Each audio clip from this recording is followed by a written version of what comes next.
या एक्झिट पोलमध्ये आपल्या सर्वांचं पुन्हा एकदा स्वागत। एबीपी आणि सी वोटरच्या एक्झिट पोलनुसार मतदारांनी 50-50% पसंती दिल्याचं महायुतीला महाविकास आघाडीला पाहायला मिळतंय। महायुती 24 जागा, महाविकास आघाडी 23 जागा असं जागांचा अंदाज आहे। मनीषा कायंदेंना रजा घ्यायची आपली या चर्चेमधनं, त्यामुळे एक छोटीशी कमेंट तुमची ओव्हरऑल या सगळ्या आकड्यांवरती तुम्ही द्यावीत। आणि नाही बघा, एक या वोटर सर्वेचा जर असं असतं ना, एखाद्याला आपल्या पक्षाला जास्ती जागा मिळते की आम्हाला आनंद होतो, पण समजा थोडा काही फरक दिसला तर निश्चितच त्याच्यावर सगळेच जण जस्टिफिकेशन देत असतात। परंतु तरी मला वाटतं की हे जे तुम्ही आकडे सांगितले आहेत 24 आणि 23 50-50%, तरी सुद्धा मला असं वाटतं की ग्राउंड रियालिटी जी आहे ती याच्यापेक्षा महाविकास आघाडीला महायुतीला ही जास्ती जागा मिळणार आहेत आणि निश्चितच 30च्या आसपास तरी नक्कीच जागा मिळतील। म्हणजे मगाशी तुम्ही म्हणालात की 40च्या, मला अर्थातच हे बघा 400 पार आपण परीक्षेला जेव्हा बसतो तेव्हा निश्चित आपण म्हणतो की हो मला 90% साथीदार त्यासाठीच घेतले ना वेळोवेळी, कारण काय दिलं गेलं लोकसभेसाठी दोन साथीदार ते पण घेतले। तर 2 साथीदार तुम्ही त्यासाठी घेतलेत खरं तर सोबत, म्हणजे भाजपनं सोबत घेतले। बरोबर, त्याचा काही फारसा इफेक्ट या आकड्यांमध्ये तरी दिसत नाहीये। आकड्यांवरती जरी हा एक्झिट पोल मध्ये दिसत नसला तरी प्रत्यक्षात जेव्हा 4 तारखेला निकाल लागेल तो निश्चितच याच्यापेक्षा जास्तीच जागा आम्हाला मिळतील याचा मला पूर्ण विश्वास आहे। पण एक जे दिसतंय ते हे आहे की उद्धव ठाकरे यांच्या शिवसेनेचा स्ट्राईक रेट हा त्यांच्या मित्रपक्षांपेक्षा कमी आहे। आपण जर बघितला तर उद्धव ठाकरेंना 9 जागा मिळतात आणि त्या ज्या जागा लढल्या आहेत त्याच्या तुलनेमध्ये हा स्ट्राईक रेट अत्यंत कमी आहे।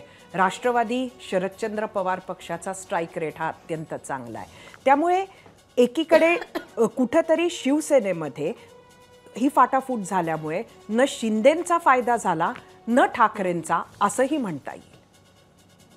खरं तर आता हे 4 तारखेलाच आपल्याला निश्चित कळेल, परंतु असं आहे की लोकांना जे केवळ सहानुभूती हे लोकांना तितकंसही नाही आवडलंय, कारण लोकांना नक्की सरकार काय काम करतंय, 2.5 वर्ष अगोदरचे आणि 2.5 वर्ष आत्ताचे। मनीषा, आपण सहानुभूतीबद्दल बोलत जरी असलो तरी एक गोष्ट नाकारता येणार नाही की महाराष्ट्रभर शरद पवार असो उद्धव ठाकरे असो हे तुम्ही होता, तुमचे होते कारनामे, उद्धव ठाकरे असो शरद पवार असो हे जमिनीवर उतरले, गावागावामध्ये गेले, प्रचार घेतला। सहानुभूती हा जरी एक फॅक्टर असला तरी त्यांनी सुद्धा एक नॅरेटिव्ह सेट केला। मोदींना त्यांनी अगदी मोदींचा विरोध हा प्रकर्षानं जर कुठं कोणी 2 नेत्यांनी केला असेल तर ते म्हणजे राहुल गांधींच्या नंतर इथे शरद पवार आणि उद्धव ठाकरे। त्यामुळे नुसतीच सहानुभूती हा फॅक्टर नव्हता, त्या सहानुभूतीला एक नॅरेटिव्ह सुद्धा ते यशस्वीरित्या सेट करू शकले असं आपल्याला नाही वाटत का? नाही, याच्यामध्ये थोडं मला एक सांगायला की आमच्याकडे उमेदवारी घोषित करायला प्रचंड लेट पण झालं, म्हणजे डिक्लेअर करणं, आणि त्याचा फायदा समोरच्यांना झाला हे मानलं पाहिजे। त्याच्यामुळे त्यांच्या उमेदवारांचे 2-2 राऊंड झाल्या होत्या आणि आम्हाला उमेदवारी डिक्लेअर होताना वेळ लागला, कारण 3 पक्ष होते आणि तिन्हीला अतिशय चुरस होती, तितकेच तगडे उमेदवार सगळ्यांकडेच होते आणि त्याचा डिले झाला। त्यामुळे कदाचित त्याचा एखादा कुठेतरी इम्पॅक्ट झाला असेल, परंतु हे तुम्ही म्हणता की ते पूर्ण ताकदीनिशी, कारण त्यांची शेवटची लढाई होती, शेवटची इन द सेन्स मी वेगळ्या अर्थाने बोलते, नाही तर या म्हणतील, कारण कसं आहे की त्यांना जे होतं की दिस वॉज द लास्ट चान्स, की हे त्यांचं जे म्हणणं होतं की आणि त्यांच्या मुलीमुलांचं जे भवितव्य टांगणीला लागलंय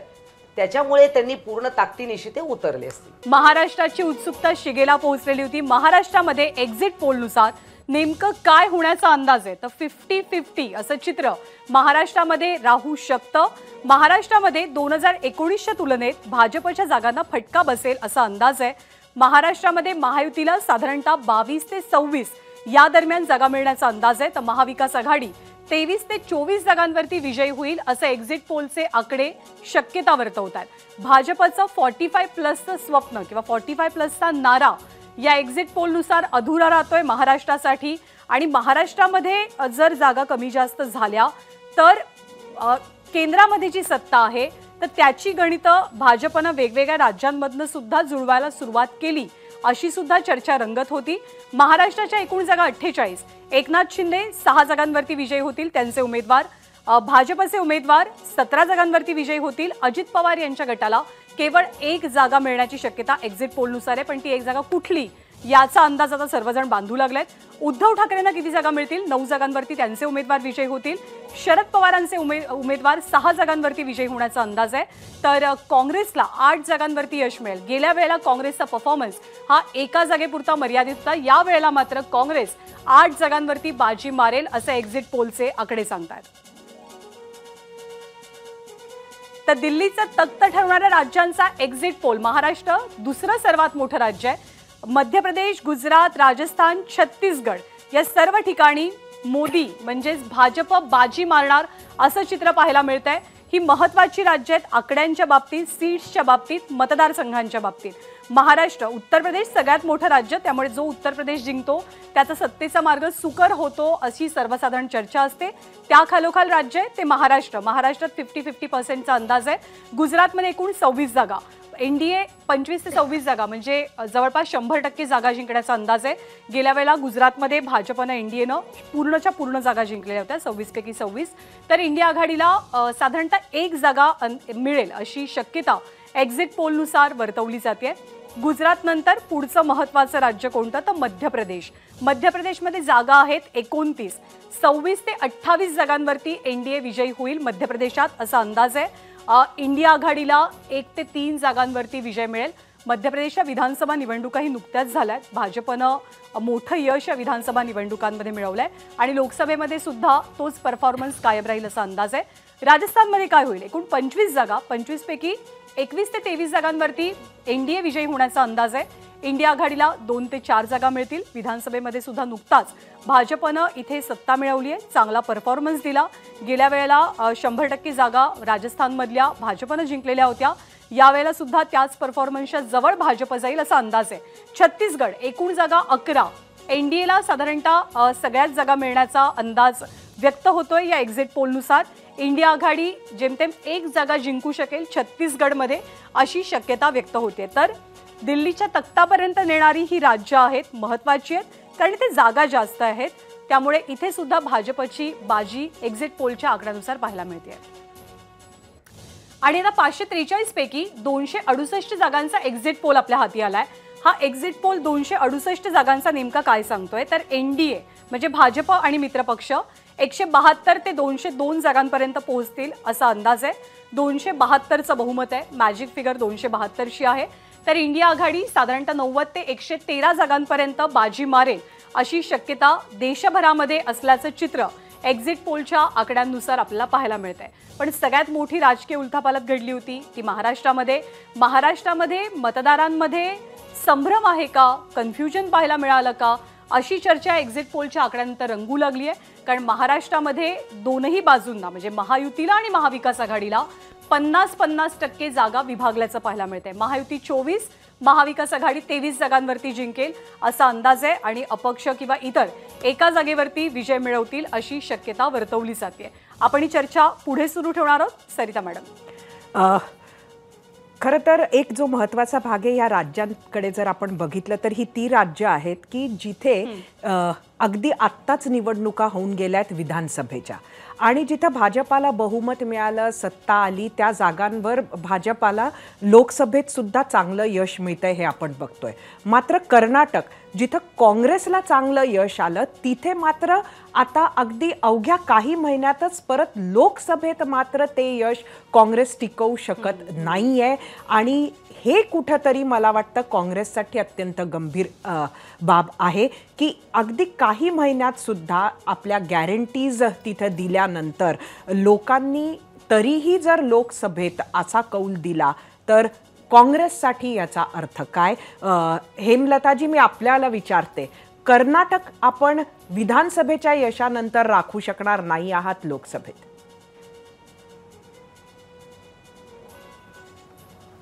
कर्नाटकचा जो कौल आहे तो थोडासा मला पटत नाही आहे. कारण ज्या पद्धतीने कमिशन घेणारं सरकार असा जो प्रचार झाला, त्यानंतर काँग्रेसला लोकांनी बहुमताने निवडून दिलं, तिथं कुठलंही जातीय समीकरण किंवा धार्मिक तेढ कुठली निर्माण न होता फक्त कमिशन घेणारं सरकार जे होतं भारतीय जनता पक्ष त्याच्या विरोधात मतदान केलं.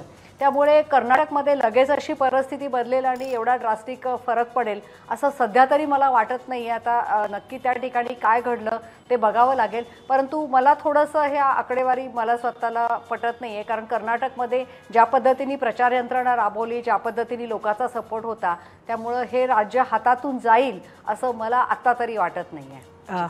नक्कीच. खरं तर आपण अजून एक आकडेवारी ज्यांना पटत नाहीये त्या रुपालीजींकडे येऊया, महाराष्ट्रामध्ये वापस येऊया. जर अजित पवारांना एकच जागा मिळाली, एक्झिट पोल आपण पाहतोय काय सांगतंय, अशा वेळेला कुठंतरी चूक झाली युतीमध्ये येऊन, असं राष्ट्रवादीच्या सामान्य कार्यकर्ते आणि नेत्यांना वाटणार आहे का? नाही, लक्षात घ्या तुम्ही की हा तुमचा सर्व्हे रिपोर्ट आहे. 4 तारखेनंतर मी याचं चांगलं उत्तर देऊ शकेल, कारण का आम्हाला खात्री आहे की एकतर आम्ही 4च जागा घेतल्या होत्या.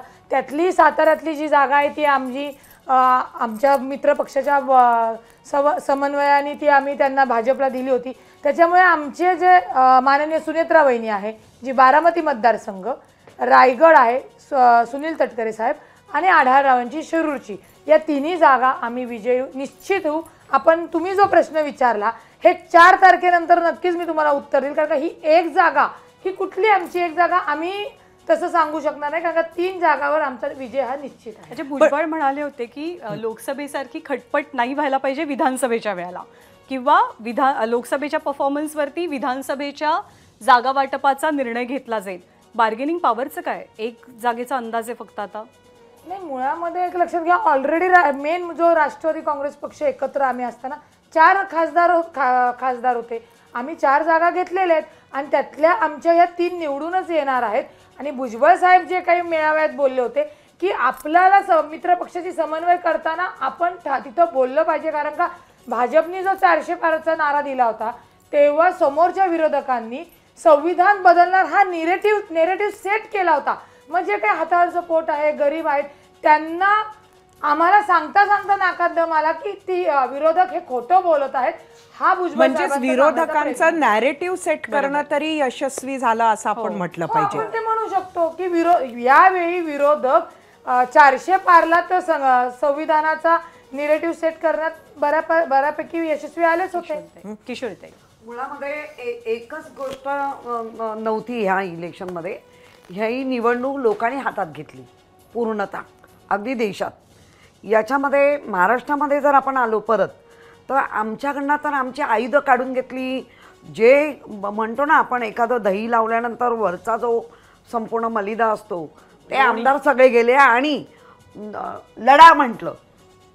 पण त्या लढ्यामध्ये उद्धवजींनी ज्या पद्धतीने लोकांना, म्हणजे ज्यावेळेला आपल्याकडे ज्याला म्हणतो ना की मी कन्व्हिन्सिंग करू शकत नाही मग कन्फ्यूज करून सोडा, ते यांच्याकडनं होत होतं. पण आम्ही कन्व्हिन्सिंगमध्येच होतो, लोकांना आम्ही कन्व्हिन्स करत होतो.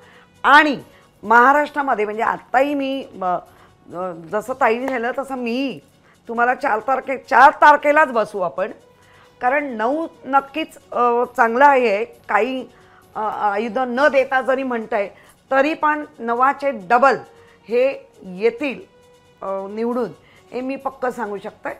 आणि संविधान हे आम्ही नाही बोललो, कर्नाटकाचे कुठच्या तरी एक आमदार बोलले, एवं पंकजाताई मुंडे बोलल्या का हे संविधानाची चर्चा आधी आम्ही नाही केली. 21 जागा लढल्यानंतर जर हाती 9 जागा येणार असतील तर येणाऱ्या विधानसभेसाठी हे काय सांगते 9च्या वर नक्की जाणार आहोत आम्ही, तर 18+ आहोत. पण याबाबत ज्या पद्धतीने सांगितलं तर ते संविधानाची चर्चा पहिली आम्ही नाही केली, त्या लोकांनीच केली. भाजपाच्या संविधान बदलणं आहे, हे करणं आहे. याचा अर्थ काय? परमपूज्य डॉक्टर बाबासाहेबांचं संविधान ठीक आहे, संविधानामध्ये कसे कसे बदल झाले हे नक्की सांगितलं गेलं, पण भाषणात तुम्ही पूर्ण संविधानावरच बोललात. आणि म्हणून लोक आणखीन जे आपण म्हणताना नक्की कन्फ्यूज झाले का? तो हो, लोक खरंच कन्फ्यूज झाली की जर संविधानच बदलणार असतील, आणि त्याचा पण एक जो प्रकार घडलाय, जो वाक्य उच्चार म्हणजे दोन्ही बाजूंना वाटतंय की लोकांमध्ये, मतदात्यांमध्ये कन्फ्युजन होतं. आता या कन्फ्युजनचा फायदा झाला की नुकसान हे सांगता येत नाही राजकीय पक्षांना, मात्र जनतेसाठी हे योग्य नाहीये. शायनाजी, आपल्याला काही सांगायचंय? बोला. मुझे कुछ बोलना है. ये बार बार संविधान को लेके टिप्पणी करना, क्या आपको पता है कि 106 बार संविधान में प्रावधान यानी अमेंडमेंट्स बने हैं और उनमें से 80 बार कांग्रेस के शासनकाल में. ये बड़ी बड़ी बातें करते हैं हम संविधान बदलने वाले हैं. जब संविधान में अमेंडमेंट्स भारतीय जनता पार्टी ने लाया तो कौन से मुद्दे पे? एब्रिगेशन ऑफ 370, ट्रिपल तलाक, नारी शक्ति वंदन, सोच समझ के जो अमेंडमेंट्स किया. कभी भी अमेंडमेंट का मतलब नहीं है कि आप संविधान बदल रहे हैं. और प्रधानमंत्री ने बल्कि प्रियम्बल को लेके कॉन्स्टिट्यूशन डे सेलिब्रेट किया, बच्चों तक स्कूल तक लेके गए, बाबा साहेब आम्बेडकर को रिस्पेक्ट के साथ देखा कि ये संविधान जो विश्व का सबसे बड़ा संविधान है, इसको सेलिब्रेट किया जाए. शायना जी, आपण जसं म्हणत आहात संविधान बदलाचा एक नॅरेटिव्ह यांनी सेट केला, तसंच मंगळसूत्र हा नॅरेटिव्ह सुद्धा आपण सेट केलात.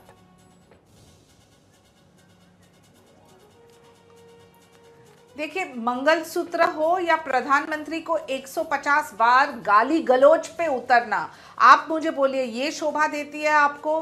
क्या एक प्रजातंत्र लोकतंत्र में नैरेटिव और काउंटर नैरेटिव की स्वीकारता नहीं है? हाँ, जरूर होना चाहिए. कोई भी मुद्दे पे आप चर्चा कीजिए, लेकिन सिर्फ गाली गलौज पे उतरना, बयानबाजी करना. नाना पटोले के बयान देखिए, सुन सुन के हैरानी होती है कि मानसिक संतुलन कहाँ है इस पार्टी की.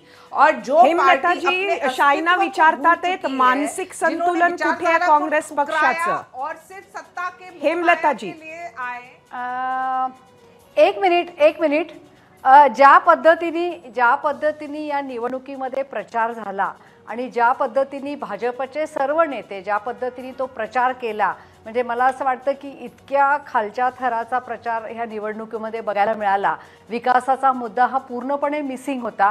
आणि तुमचं मंगळसूत्र चोरलं जाईल, मुजरा काय, नंतर काय, म्हणजे फक्त आता तुमच्या घरातलं सँडविच पळवून नेणार एवढंच बोलायचं राहिलं होतं. आणि भाजपचे सगळेच नेते ज्या पद्धतीने बहीण भावाच्या नात्याबद्दल भाजपच्या एका नेत्यांनी विधान केलं, म्हणजे याच्याबद्दल आपण न बोललेलं बोललं की निवडणुकीचा प्रचार कुठल्या थराला गेला त्याबद्दल न बोललेलं बरं.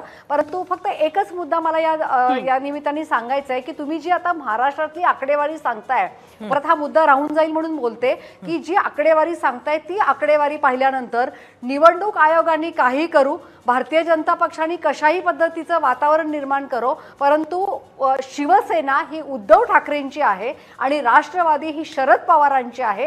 हे महाराष्ट्रातल्या जनतेने याच्यावर शिक्कामोर्तब केलेलं आहे. आणि तुम्ही कितीही ज्या पद्धतीने पक्षांची तोडफोड करा, पक्षाचं चिन्ह घ्या, पक्षाचं नाव घ्या, असंही केलं तरी महाराष्ट्रातल्या जनतेने या गोष्टीला थारा दिलेला नाहीये. आपण जी उद्धव ठाकरेंची आकडेवारी दाखवत आहे, मी अतिशय प्रामाणिकपणे सांगते, मी महाराष्ट्रभर फिरलेली आहे. शिवसेनेची आकडेवारी वाढणार आहे, शरद पवारांची आकडेवारी वाढणार आहे. आणि हे महिला पॅनल आहे. महाराष्ट्रामध्ये काँग्रेसने ज्या 4 महिला दिल्या, शोभाताई बच्चाव असेल, प्रणिती शिंदे असेल, वर्षा गायकवाड असेल किंवा धानोरकर मॅडम असतील, या 4ही महिला काँग्रेसच्या निवडून येणार आहेत. एक अपक्ष जो दाखवत आहे तोही कदाचित काँग्रेसच्याच पाड्यातली ती जागा आहे आणि काँग्रेसच्या जागा वाढतील असा अंदाज तुम्ही व्यक्त करताय. हेमलताताई, फार कमी वेळ राहिलाय, सगळ्यांना न्याय द्यायचा आहे. शायना एनसी जी, तुमच्यासाठी एक छोटासा प्रश्न आहे, थोडक्यात उत्तर द्या प्लीज, की भाजपनं या 2 मित्रपक्षांना म्हणजे अजित पवार आणि एकनाथ शिंदे यांना सोबत घेण्याचं प्रमुख कारण काय सांगितलं होतं? भाजपच्या इंटरनल लोकांना सुद्धा, कार्यकर्त्यांना सुद्धा, नेत्यांना सुद्धा, की आपल्याला मोदीजींना पुन्हा पंतप्रधान बनवायचं आहे, आपल्याला लोकसभा जिंकायची आहे आणि त्यासाठी आपण सगळी मंडळी एकत्र येतोय. पण आत्ताचं एक्झिट पोलचे जे आकडे आहेत किंवा एक्झिट पोलनुसार जो कल व्यक्त केला जातोय, जे चित्र महाराष्ट्रात दिसण्याची शक्यता आहे, तर त्या उद्दिष्टाचं काय? म्हणजे तुमचा फायदा तर झालेला दिसत नाहीये 2 नवीन मित्र सोबत घेऊन महाराष्ट्रामध्ये. देखिए, भारतीय जनता पार्टी के पास एक मैजिक वॉन्ड है जिसका नाम है नरेंद्र मोदी जी. इसमें कोई राय मत नहीं हो सकते हैं. 2019 में आप जानते हैं कि कौन से दल ने मोदी जी का नाम का इस्तेमाल किया, फोटो का इस्तेमाल किया, सिर्फ सत्ता के मोह माया के लिए. आपको पता है कि शादी होने के बाद जो दुल्हन भाग जाती है कोई अन्य पार्टी के साथ, सिर्फ सत्ता के मोह माया के लिए वो कुछ भी हद तक जा सकते हैं. आपने सही पूछा, भारतीय भारतीय जनता पार्टी को किसी की आवश्यकता नहीं है, लेकिन मोदी जी के प्रेरणा को देख के बहुत सारे लोग प्रेरित हुए, बहुत सारे लोग जिनको विचारधारा में एब्रिगेशन ऑफ 370 हो, राम मंदिर हो, बहुत सारे ऐसे मुद्दे जिसके ऊपर भावनात्मक रूप से वो आए हैं मोदी जी और एनडीए को समर्थन करने। रही बात इलेक्शन में हार जीत होती है, इसके ऊपर विश्लेषण करना, आवश्यकता जो कदम उठाना है वो बिल्कुल स्पष्ट है, लेकिन भारतीय जनता पार्टी ने कोर विचारधारा को कभी नहीं ठुकराया। हम we stayed our path and those allies that chose to come with us joined the entire movement। आज आप अजित पवार जी की बात करो, शायना जी, मी आपल्याला थांबवते, कारण आपल्याला आपण हा मुद्दा नक्कीच पुढे चर्चेला घेऊया। मात्र आता अगदी एक छोटासा ब्रेक घेऊया, ब्रेक नंतर ही चर्चा पुढे ठेवायची आहे। दांतों में झंझनाहट होती है, ये सोचकर आइसक्रीम खाना छोड़ देंगे? कमाल है। रोजाना 5 मिनट विठोबा आयुर्वेदिक दंत मंजन लगाएंगे और झंझनाहट का मुंह तोड़ देंगे। विठोबा आयुर्वेदिक दंत मंजन, जड़ से जोड़।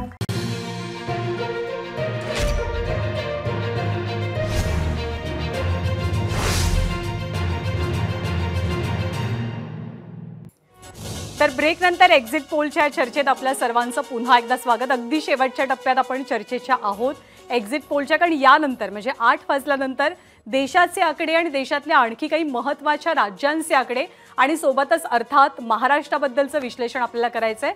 पण महिला पॅनलला आपल्याला रजा द्यायची आहे 8 वाजल्यानंतर, त्यामुळे छोटी छोटी कमेंट आपण प्रत्येकीची जाणून घेऊयात।